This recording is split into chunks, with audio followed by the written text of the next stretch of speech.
Friends, आज हम लोग सुप्रीम कोर्ट के एक इम्पॉर्टेंट केस के बारे में बात करेंगे। अभी कल का ही मैटर है ये। एक बेल मैटर में सुप्रीम कोर्ट ने खासकर जस्टिस जोय माला बागची ने क्रिमिनल जस्टिस सिस्टम के लचर रवैये पर, ढीले ढाले तंत्र पर काफ़ी अफसोस और चिंता जाहिर की है। और वो चिंता कहीं से भी गलत नहीं है। हालांकि उनकी जो चिंता थी वो दिल्ली स्टेट के लिए थी स्पेशल, क्योंकि जो केस की सुनवाई थी वो वहीं का मैटर था। क्रिमिनल के ऊपर 50 से 55 केस थे, आतन अपराधी था। सुप्रीम कोर्ट ने बोला कि क्रिमिनल जस्टिस सिस्टम का हाल ये हो गया है कि क्राइम होता है, एक्यूज जेल जाता है या फिर बेल से बाहर आता है, सज़ा तो होती ही नहीं है approximately most of the cases में, ज़्यादातर केसेस में। क्यों नहीं होती है?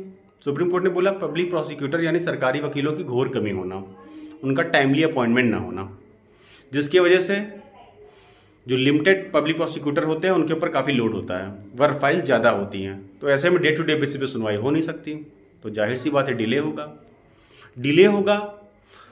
तो विटनेस प्रोटेक्शन का क्या होगा, इस पर सुप्रीम कोर्ट ने चिंता जाहिर की। सुप्रीम कोर्ट ने बोला कि आप क्रिमिनल को तो जेल में रख सकते हैं, sorry criminal in the sense accused को, एज अंडर ट्रायल की हीनियस ऑफेंस इन्होंने किया, अभी हम इनको जेल में रखेंगे ताकि कहीं केस को इफेक्ट ना करे।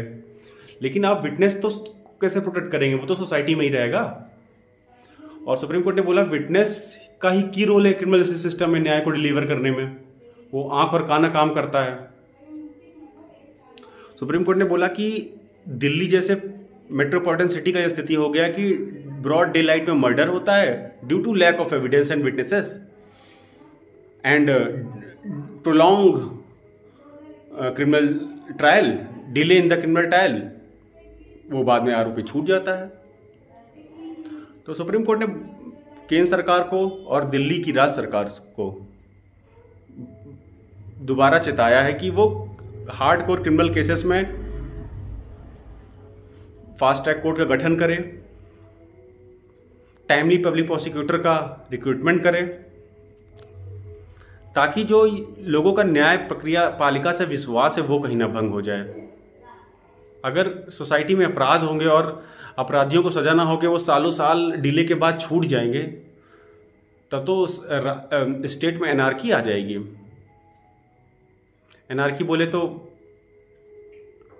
एक रूल ऑफ लॉ डिस्टर्ब हो जाएगा, पूरा कानून का राज ही नहीं रहेगा, कानून का खौफ नहीं रहेगा।